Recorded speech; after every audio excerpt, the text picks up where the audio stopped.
How to share someone's stories on Facebook. Hello everyone, welcome to another tutorial. In today's video, I'm going to show you guys a quick and easy way to share someone's story on your own story on Facebook. But before getting started, make sure to hit the like button on the video and subscribe to our channel. Also turn on the bell icon so that you don't miss out on any of our new uploads. Now let's get into the video. The first thing you need to do is open up your Facebook and make sure that you are logged into your account. And once you are logged in, the first thing you need to do is find the story that you want to share. So I'm just going to tap on the story right here.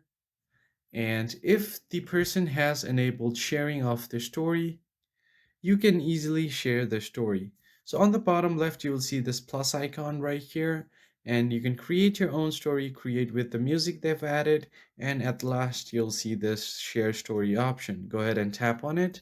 You can send the story in Messenger, and if you want to share this on your own story, you can just tap on this option, and you'll be able to adjust it.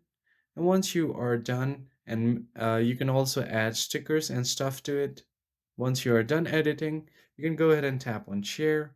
And once you do that, this story will be added to your own story. That's pretty much it, guys. I hope you found it helpful. I'll see you guys on the next one.